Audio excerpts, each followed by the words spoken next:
What's up, amazing, beautiful YouTube people? I'm gonna make a video about pimples and rashes. Okay, especially if you have an albino animal that has rashes. This is very common in pit bulls, but it's also very common in albino animals. They have rashes. They look like heat rashes. It's a nightmare. Your dog is in agony. You feel bad for it. You don't know what to do. Now, me personally, my dog had it. She had this issue. How did I solve this issue? So I will give you the most inexpensive, easiest way that'll cost you like $5 to literally completely rid this problem for your dog. So I originally thought this was a allergy. I was like, okay, so G is albino. I notice she goes on the grass and it tends to get worse when she gets on the grass. She sometimes eats grass. I'm not sure what really caused. So I thought it was an allergy. So I take her to my expensive vet and I tell my vet, hey, so I think my dog has an allergy. And I don't know about you guys in other places, but over here in LA, going to a vet is not cheap. So I went to the vet. They said hi to the dog. They stuck something up his butt to take the temperature.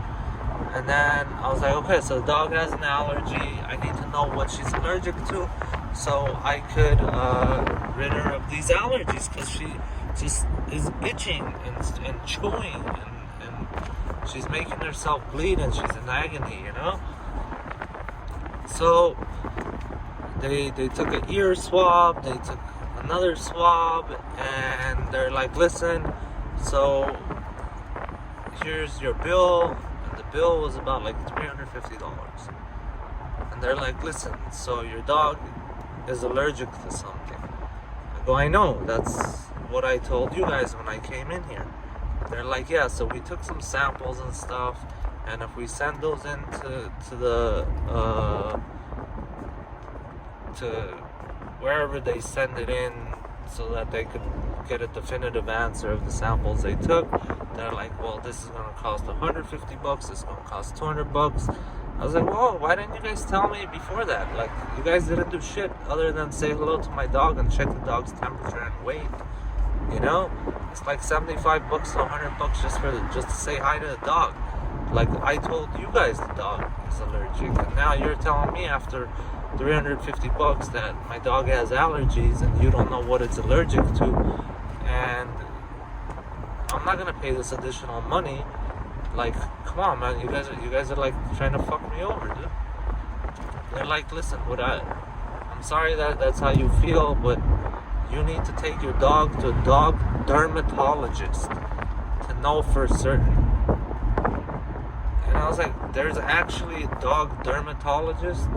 Like, being a vet isn't good enough? You need to specialize, like, in dog skin? It blew my mind, but that was the case. So that was $350 down the drain, you know? And the only reason I paid it is because that's where I've been taking my dog since a puppy.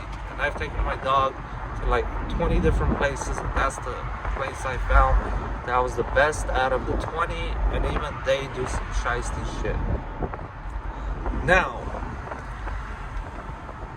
I still need to solve this problem because my dog has these blisters and these what look like they're not heat rashes, they're not blisters, okay, so this is what you do. And I found this off of a Pitbull website of just owners writing stuff down. Someone said what you go do is buy virgin olive oil, okay, and you bathe your dog with it. So my dog is all white. She's albino, and she's indoors. She takes more showers than most people do. Especially when she was young. She was taking maybe 4 or 5 showers a week. Was that the cause of all this? No, it was not. But it's not a good thing to shower your dog that often, but I was doing it anyway because my dog sleeps with me and I shower every day and she's in my bed, and I'll deal with the hair, but I won't deal with the dirty dog, you know? My dog always smelled like shampoo and stuff. The way I saw it is, well, they test shampoo on dogs anyway, so, you know, hair is hair. Yes, I know the difference between human skin and dog skin, but they do these tests on animals prior to releasing it on people, so yeah. Anyway, so I shampoo my dog with my shampoo. I don't buy dog shampoo. I hate the way that shit smells. It's horrific.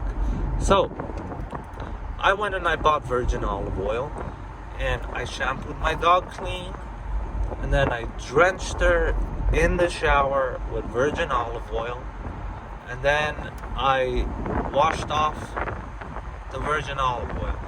Not completely, but I washed it off. And I found an easy way to do it. So the first, I would wash the dog to clean her with shampoo. Second, I would do a 50-50 mix of shampoo and virgin olive oil. So I would probably go through like 200 milliliters of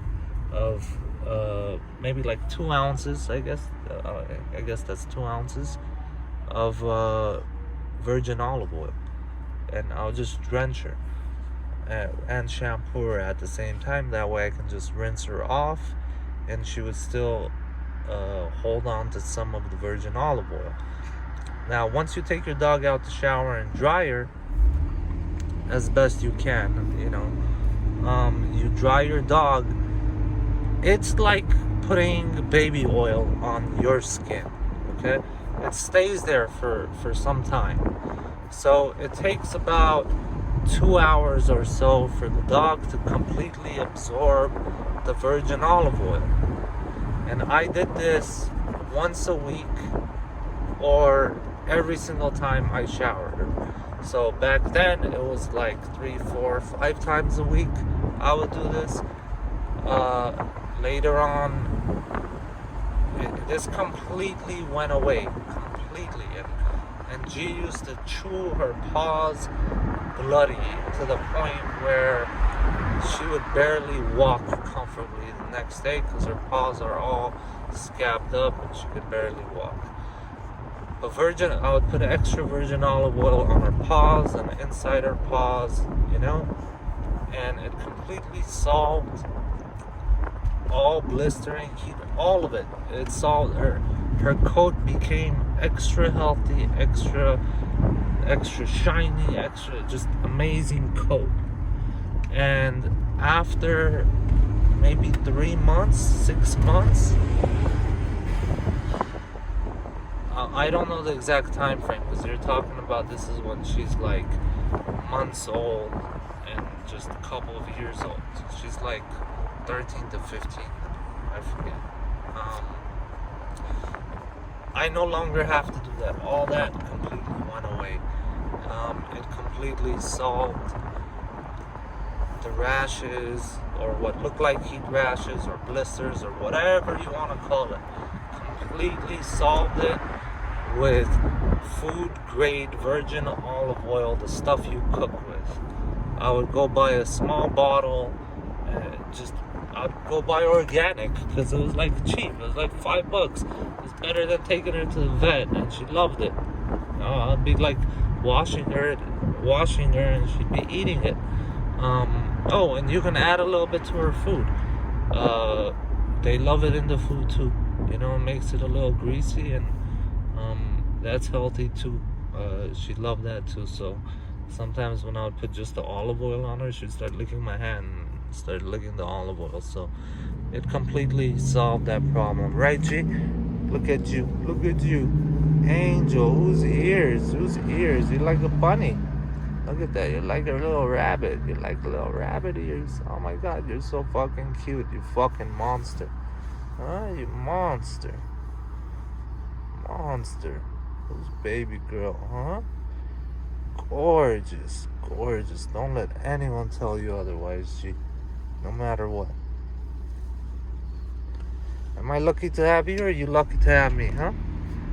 Which is it, G? Who's the lucky one here? Alright, people, so that's the solution to your problem. You guys have a nice one.